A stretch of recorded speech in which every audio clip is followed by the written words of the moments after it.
ये स्टॉक आने वाले टाइम पर 20-30 गुना या फिर इससे ज्यादा भी होने वाला है और आज ही इसे मल्टीबैगर शेयर्स की प्लेलिस्ट में भी डाल रहा हूँ। छोटे टाइम फ्रेम में बहुत सारे लेकिन किंतु परंतु हैं जिनका हमें ध्यान रखना है और शुरुआत करते हैं बड़े स्ट्रक्चर से और समझते हैं क्यों इसके अंदर आने वाले टाइम पर रुपयों की सुनामी आने वाली है। 2003 में इसकी चाल की शुरुआत हुई थी ₹1.30 के पास से और इसका हाई लगा ₹66 के पास में। सिर्फ 3 सालों में स्टॉक 50 गुने के आसपास हो गया, 50 गुना। और इसके बाद इसने अपनी करेक्शन शुरू करी जिसका लो लगा 2020 में और ये पूरी टाइम वाइज करेक्शन है और टाइम वाइज करेक्शन तभी होती है जब शेयर को बहुत ऊपर जाना होता है। एक बार खुद सोचो, सिर्फ 3 सालों के अंदर में 50 गुने की तेजी आ गई और उसके बाद स्टॉक 14 साल तक गिरता रहा, लेकिन इस 3 साल की तेजी को खत्म नहीं कर पाया। ये तो पेनी शेयर है, 10 तरह की मैनिपुलेशन होती है, लेकिन इसने यहाँ पर टाइम वाइज करेक्शन करी है जो कि पॉजिटिव इंडिकेशन है। और यहाँ पर आप देखोगे तो पैटर्न भी कंफर्म हुआ है। कैसे? ये गिरावट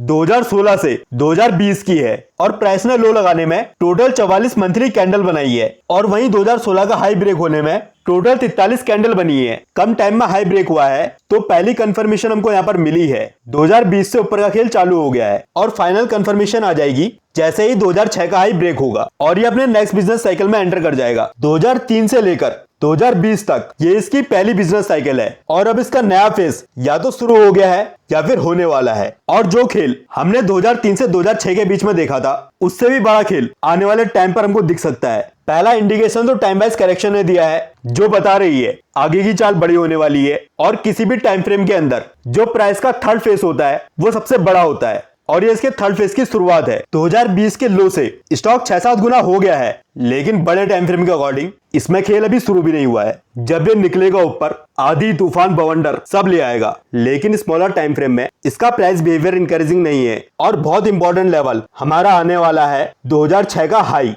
इसी लेवल का भी सबसे ज्यादा ध्यान रखना है। अगर प्राइस में ऐसी स्पीड रही तो ये इन्हीं लेवलों में फंस जाएगा और फिर यहाँ से एक गिरावट भी हो सकती है। तो अभी इसी लेवल में नजर बनाए रखना। अगर ₹66 के ऊपर प्राइस निकलता है तो यहाँ पर स्पीड होनी चाहिए, लेकिन अगर 2006 का हाई 10 पैसे से भी ब्रेक हो जाता है तो फिर ये समझ लेना 2020 से इसकी नेक्स्ट बिजनेस साइकिल शुरू हो गई है। बस फिर हमको ये देखना है मौका कहां पर बनेगा और वो मौका वापस से मंथली गेट में भी हो सकता है अगर स्पीड नहीं हुई। इसलिए स्मॉलर टाइम फ्रेम के अंदर कॉशियस रहना है, क्योंकि अगर प्राइस करंट लेवलों से रिवर्स आएगा तो 40-60% भी गिर सकता है, लेकिन इससे बड़े स्ट्रक्चर में कोई भी प्रॉब्लम नहीं आएगी। अगर 100% के ऊपर सस्टेन करता है तो फिर इन लेवलों को फॉलो कर लेना। अगर स्पीड हुई तो 190 तक तो आराम से पहुंच जाएगा और अगर स्पीड नहीं हुई तो 90 के पास से भी गिर सकता है। ये लेवल्स इंपॉर्टेंट है, इसलिए स्मॉलर टाइम फ्रेम में कॉशियस रहना। और अब इसे देखते हैं, इसे एनालाइज करने का मौका बॉटम में मिलता है या फिर स्पीड हुई तो इन लेवलों में इसको एनालाइज करेंगे। खेल तो इसमें ऊपर का शुरू होने वाला है, बस हमको मौका देखना है वो कहां पर मिलता है। और निफ्टी के अंदर आज भारी गिरावट हुई है। जिन लेवलों की हमने बात करी थी प्राइस वहां पर पहुंच चुका है और इसे बहुत क्लोजली वॉच करना है। जिसने भी अभी तक ये वीडियो नहीं देखी है वो एक बार देख लेना। और बाइंग सेलिंग की मेरी साइड से कोई भी रिकमेंडेशन नहीं है, मैं सेबी रजिस्टर्ड एडवाइजर नहीं हूं,